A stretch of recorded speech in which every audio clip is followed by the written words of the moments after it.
भाजपमध्ये असल्यानंतर सुद्धा त्यांच्या नावाची चर्चा होती आणि राष्ट्रवादीमध्ये गेल्यानंतर सुद्धा त्यांच्या नावाची चर्चा आहे।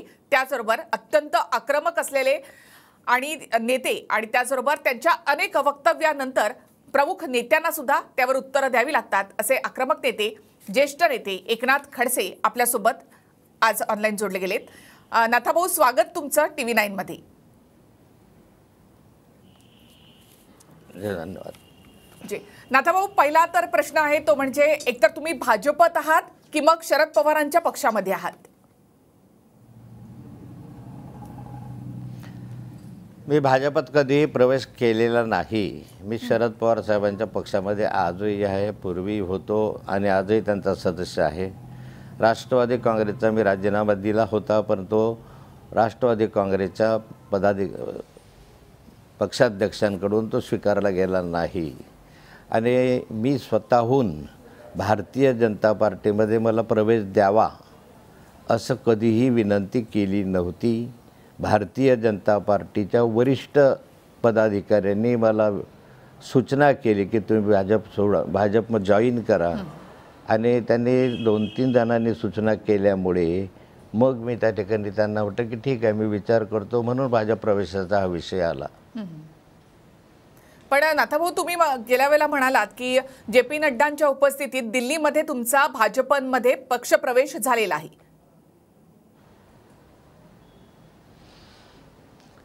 ते भारतीय जनता पार्टीमध्ये प्रवेश करावा असं मला वरिष्ठांकडून सूचना आल्यामुळे, विनंती आल्यामुळे मग मी म्हटलं की नाही, मला थोडा वेळ द्या।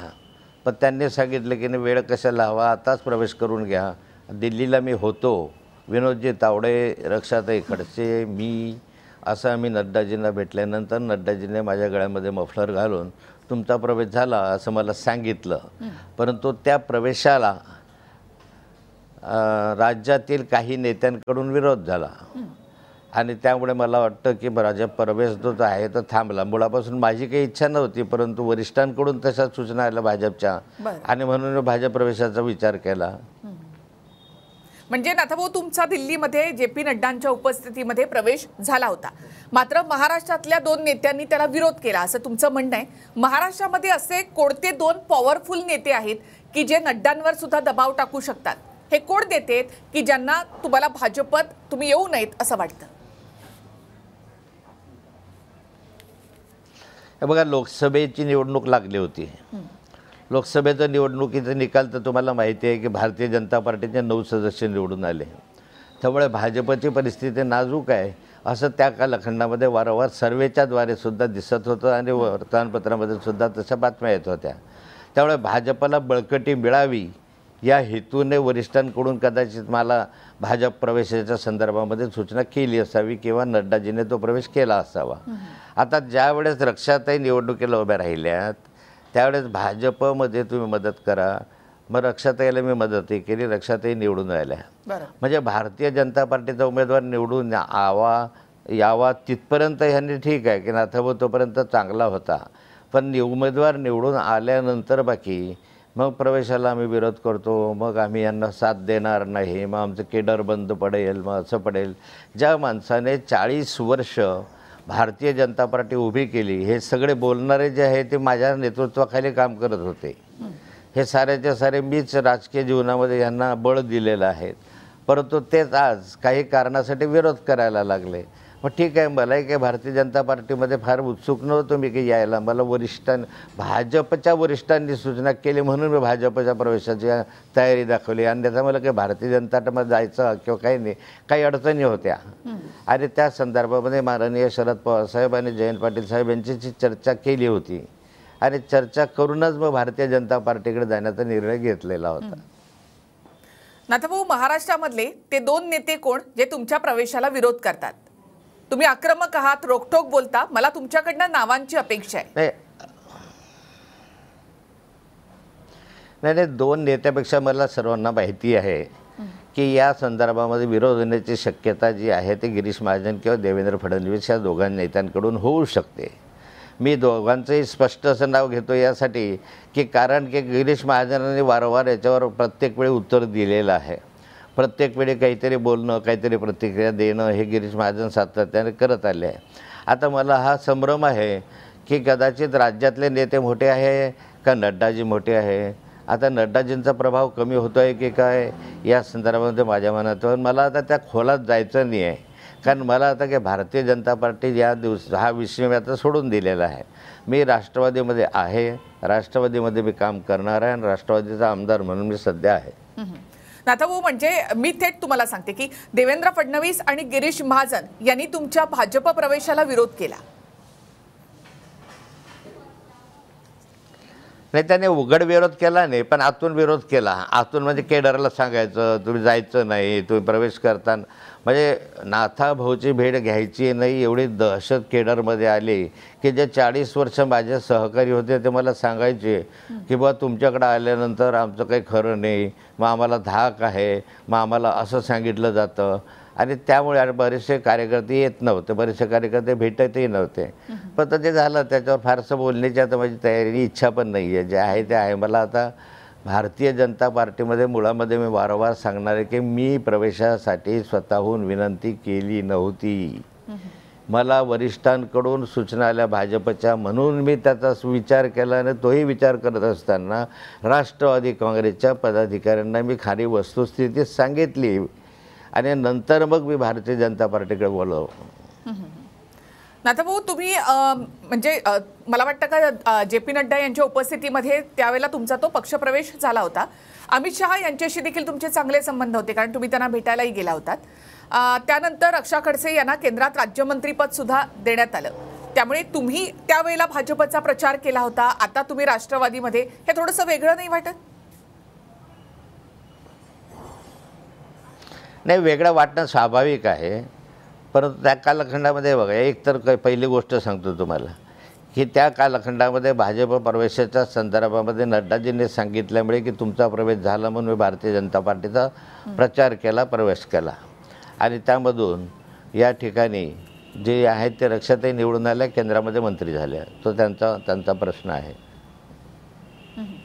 नाथाभाऊ, मात्र एकदा भाजपमध्ये तुमचा प्रवेश तिथे झाला, JP नड्डांच्या उपस्थितीमध्ये झाला, त्यानंतर मग महाराष्ट्रामध्ये त्याला विरोध झाला काय न झाला काय, तुम्हाला तसं पाहिलं तर काहीच फरक पडणार नाही, तुम्ही ज्येष्ठ नेते आहात. पण मग भाजपमधून काही काम दिलं जात नाही किंवा काही जबाबदारी दिली जात नाही, ही काही खंत आहे का तुमची? नाही, मुळामध्ये भाजपचा प्रवेशाचा नुसता फोटो काढला गेला, पण काही भारतीय जनता पार्टीचा सदस्य झालो, सक्रिय सदस्य झालो किंवा कोणा बैठकांना गेलो असं नाही. त्यामुळे मी भाजपचा सदस्यच नाही आहे. त्यामुळे भाजपचा जबाबदारी देण्याचा काही प्रश्नच येत नाही त्या संदर्भात. म्हणजे फक्त पक्षप्रवेश करून घेतला होता, मात्र कुठली जबाबदारी किंवा सदस्य तुम्ही झाला नाहीत किंवा कोअर कमिटीमध्ये सुद्धा तुम्हाला घेतलं गेलं नाही, असं तुम्हाला म्हणायचंय? पक्षाचा सदस्यच नाही आहे, भारतीय जनता पार्टीचा मी सदस्य नाही. त्यामुळे कोअर कमिटी असो का अन्य कमिटी असो, भाजपच्या कमिट्यांमध्ये जाण्याचा प्रश्नच उद्भवत नाही. नाथाभाऊ, या सगळ्यामध्ये तुम्ही म्हणजे शरद पवारांशी चर्चा केली होती का? कारण लोकसभेला राष्ट्रवादीचाही उमेदवार होता, त्यामुळे मग तुम्ही भाजपचं काम, रक्षा खडसेंचं काम या ठिकाणी करत होतात आणि आत्ता तुम्ही पुन्हा एकदा शरद पवार यांच्यासोबत जातायत. इतकं फ्लेक्झिबल होतं सगळं?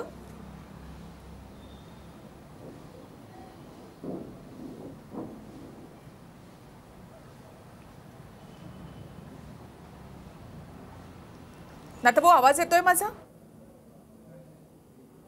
फ्लेक्झिबल होतं इतकं शरद पवारांशी तुमचा संवाद होता?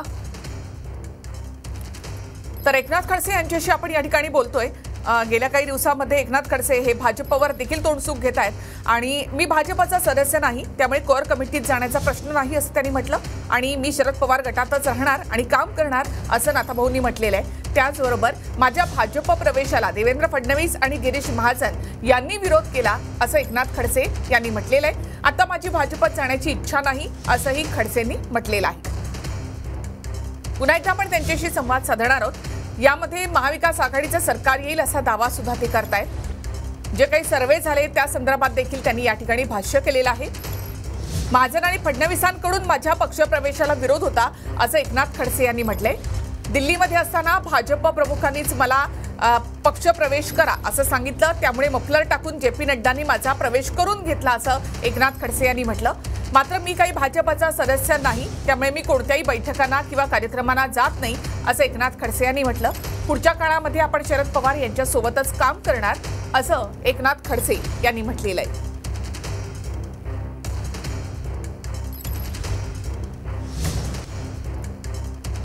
पुन्हा एकदा आपण नाथाभाऊंकडे जाऊयात. नाथाभाऊ, थोडासा संपर्क तुटलेला होता. मात्र पुन्हा एकदा आपण शरद पवारांना या सगळ्याची कल्पना होती, तुम्ही त्यांच्याशी संवाद साधला होता का? म्हणजे भाजपमध्ये जाण्याच्या आधी, रक्षा खडसेंचं काम करण्याच्या आधी तुमचा संवाद झाला होता पवारांशी?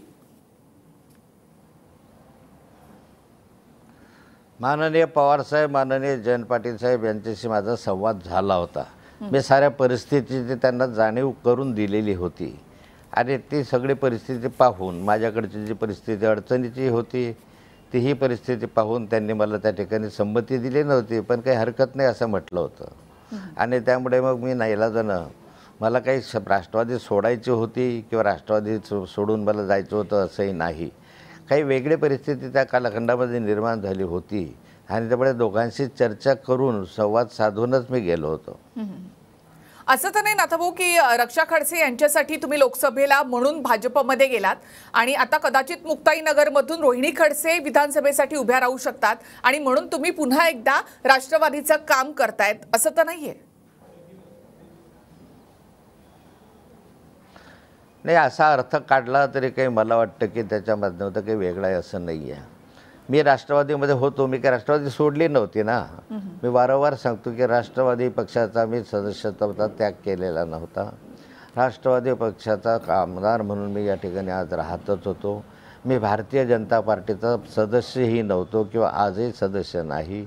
आणि त्यामुळे रोहिणी खडसे उभे राहिल्या काय आणि आणखी कोणी उभं राहिलं काय, त्या संदर्भात राष्ट्रवादीचा जो कोणी उभं राहील महाराष्ट्रभरामध्ये ज्या ठिकाणी मला सांगतील त्या ठिकाणी मी जाईल. निवड रोहिणी खडसे एक ध्येय नसतं नाथाभाऊचं. मला अनेक ठिकाणी विधानसभेमध्ये जावं लागेल किंवा विधानसभेमध्ये पक्ष सांगेल त्या ठिकाणी काम करावं लागेल. ती काही एकट्या रोहिणीताईपुरता मर्यादित विषय नाही आहे. रोहिणीताई असते तर मदत मी करणारच आहे. पण नाथाभाऊ, आणखी एक प्रश्न पडतो की तुम्ही राष्ट्रवादीत होतात, प्रचार तुम्ही भाजपचा रक्षा खडसेंचा केलात, मग पवारांनी काही कारवाई केली नाही किंवा यावर काही आक्षेप घेतला नाही? हे बघा, तो राष्ट्रवादीचा अंतर्गत प्रश्न आहे. त्यामुळे राष्ट्रवादीला वाटलं तर कारवाई करतील, परंतु या संदर्भामध्ये माननीय शरद पवार किंवा माननीय जयंत पाटील साहेब यांना त्या परिस्थितीची सगळी जाणीव होती आणि त्यामुळे मला वाटतं की त्यांनी त्या संदर्भामध्ये काही निर्णय अजून तरी घेतलेला दिसत नाही आहे. नाथाभाऊ, मगाशी तुम्ही सर्वेचा देखील विषय काढला होतात. आता तुम्हाला विधानसभेला काय वाटतं? तुम्ही गेल्या वेळेला म्हणाला होतात की महाविकास आघाडीचं सरकार येईल.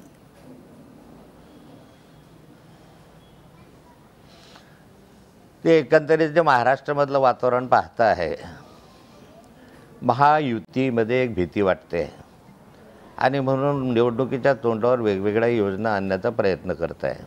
मग कधी लाडके बहीणची योजना असेल, कोणी ते काय लक्ष दिदी ती योजना असेल, काय ज्या योजना असतील, पण ते निवडणुकीच्या तोंडावर आहे. 5 वर्षामध्ये ह्या योजना झाल्या नाही. 5 वर्षामध्ये वेगवेगळं सरकार जरी होतं काही काळ, परंतु जे 2-2.5 वर्षापासून सरकार आहे, 2 वर्षामध्ये ह्यांनी या संदर्भातल्या योजना जाहीर केल्या नाही किंवा योजना केल्या नाही. निवडणुकीच्या तोंडावर हे वाटलं की आम्ही येण्याची शक्यता कमी आहे म्हणून हे सगळे उपक्रम सुरू आहे. आज महाविकास आघाडी जोरावर आहे. महायुतीच्या संदर्भामध्ये आज जर पाहिलं तर जनमानसामध्ये एक नाराजीची भावना आहे. जे काही चित्र अनुभवलं त्यांनी गेल्या काही वर्षामध्ये ते त्यांना न पटणारं आहे आणि त्यामुळे मला तरी असं वाटतं की महाविकास आघाडीचं सरकार राज्यामध्ये येईल. नाथाभाऊ, महायुतीमध्ये म्हणजे आता अमित शहा कालच मुंबईमध्ये येऊन गेले, त्यांच्या बैठका झाल्या, त्यामध्ये असं ठरलं की भाजप साधारणतः 125 जागांवर भाजप जिंकेल आणि उर्वरित ज्या आहेत त्या मग अजित पवार गट आणि शिंदे गट असे मिळून सरकार स्थापन करतील, असा एक आराखडा तयार करण्यात आलाय. रणनीती त्याप्रमाणे आखण्यात आलेली आहे. तुम्ही तर भाजपमध्ये होतात, भाजपमध्ये ही रणनीती कशी आखली जाते?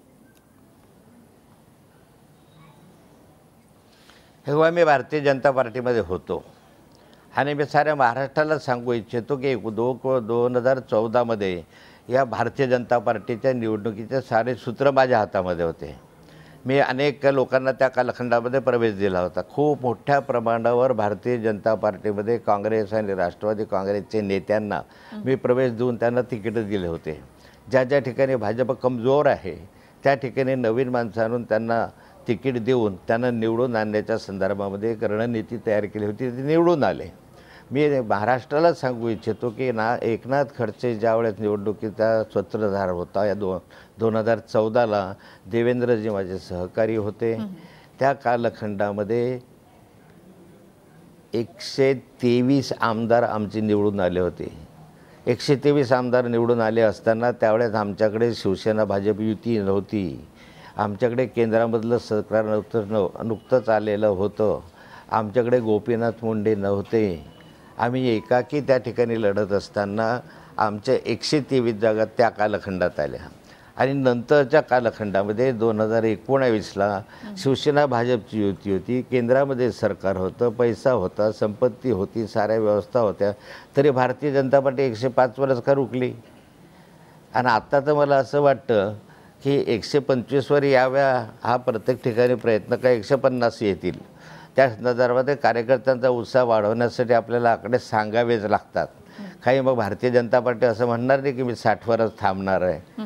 असं होऊ शकत नाही. कोणताही पक्ष असं सांगू शकत नाही. म्हणून कार्यकर्त्यांचा उत्साह यावा म्हणून ते गणितं लावले जातात की 125चा आमचा आकडा येईल, मग आम्ही भाजपबरोबर शिंदे गटाला घेऊ, मग अजित पवारला घेऊ आणि मग आपलं सरकार येते. ते सांगावंच लागतं. पार्टीच्या नेत्यांनाही सांगितल्याशिवाय मॉरल कसं वाढेल. बरं नाथाभाऊ, एक शेवटचा प्रश्न. देवेंद्र फडणवीसांचं ठीक आहे की ते मुख्यमंत्री देखील राहिलेले आहेत, उपमुख्यमंत्री आहेत, भाजपात त्यांचं वजन आहे.